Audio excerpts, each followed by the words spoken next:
नमस्कार दोस्तों, income tax act में दो नए सेक्शंस एप्लीकेबल हो जाएंगे 1 जुलाई 2022 से। पहला सेक्शन है सेक्शन 194 आर, यानी कि अब बिजनेसमैन और प्रोफेशनल को टीडीएस काटना होगा यदि वो बेनिफिट या परक्विजिज किसी रेजिडेंट व्यक्ति से रिसीव करेंगे। तो चलिए डिस्कस करते हैं। सबसे पहले सेक्शन 194 आर के जो की पॉइंट हैं।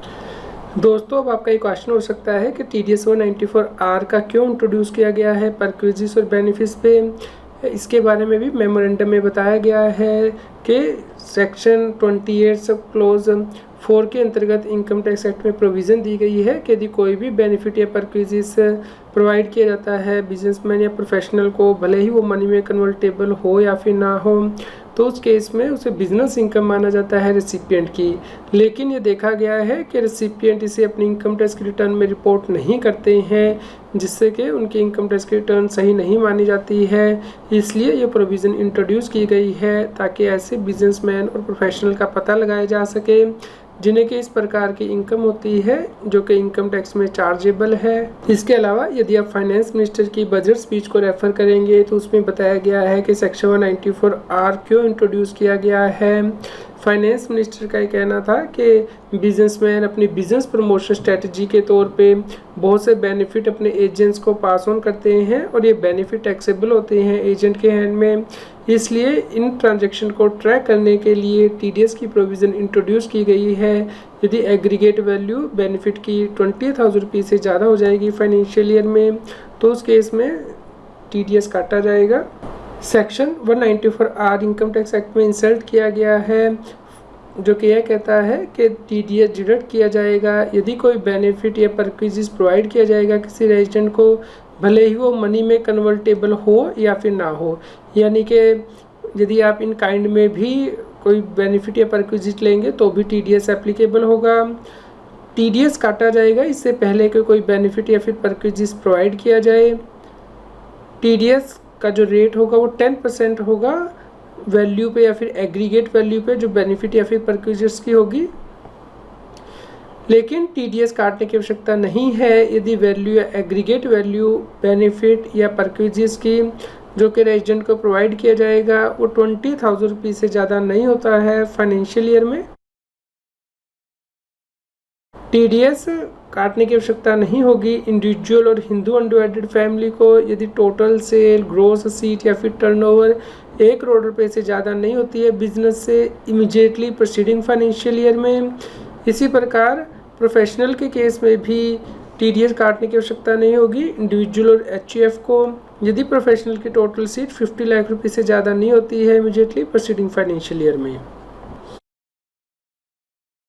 TDS सेक्शन 194 आर के अंतर्गत 1 जुलाई 2022 से एप्लीकेबल हो जाएगा। TDS आपको काटना है और उसके बाद जिस महीने में TDS काटा गया है उसके ख़त्म होने के बाद आपको 7 डेज़ के अंदर इसे जमा कराना होता है। जैसे कि यदि अप्रैल में काटा है तो 7 मई तक आपको जमा करना है, लेकिन यदि मार्च मंथ में काटा गया है तो आपको 30 अप्रैल तक इसे डिपॉजिट करना है। दोस्तों, TDS को डिपॉजिट करने के बाद आपको TDS रिटर्न भी फाइल करनी है फॉर्म नंबर 26Q में जो कि क्वार्टरली रिटर्न है। और TDS को डिपॉजिट करने के बाद आपको TDS सर्टिफिकेट भी इशू करना है फॉर्म नंबर 16A में जो कि क्वार्टरली बेसिस पे इशू किया जाता है।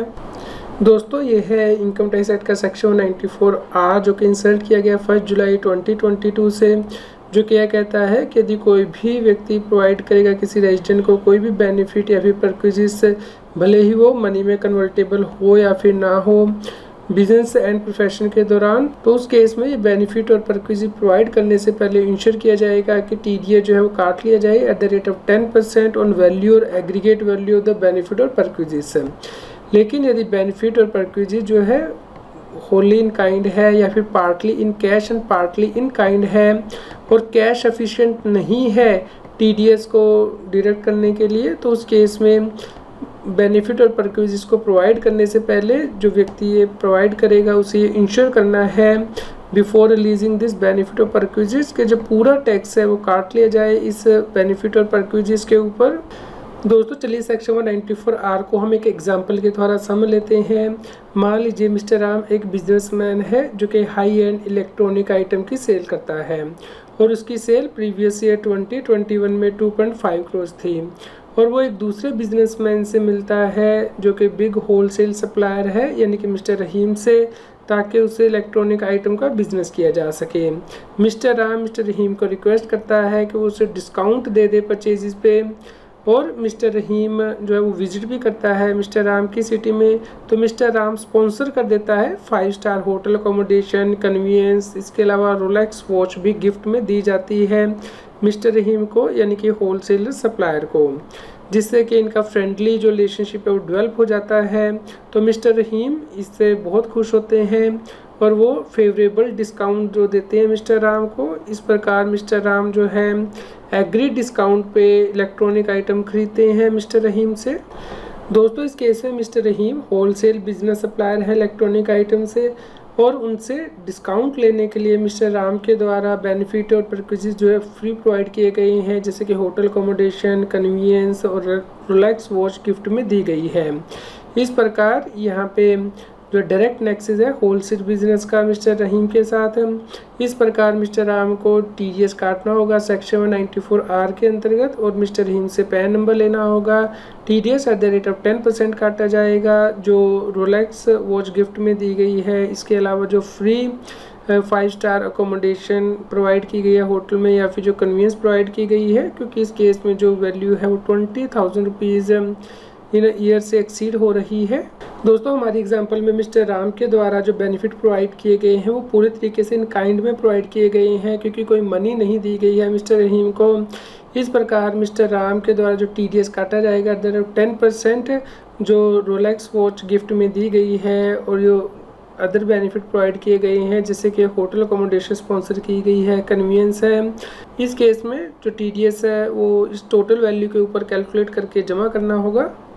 लेकिन दोस्तों इसी केस में मान लीजिए मिस्टर राम की टर्नओवर पिछले फाइनेंशियल ईयर में 1 करोड़ रुपए तक रहती है, तो उस केस में मिस्टर राम को कोई टीडीएस काटने की आवश्यकता नहीं है सेक्शन 194R के अंतर्गत, क्योंकि इस केस में सेक्शन 194R जो है वो एप्लीकेबल नहीं होगा, क्योंकि इस केस में जो डिडक्टर है यानी कि जो बिजनेसमैन है जो कि बेनिफिट और पैकेजेस प्रोवाइड कर रहा है उसकी टर्नओवर स्पेसिफाइड अमाउंट से ज़्यादा नहीं हो रही है, यानी कि बिजनेसमैन के केस में 1 करोड़ रुपये से ज़्यादा नहीं है।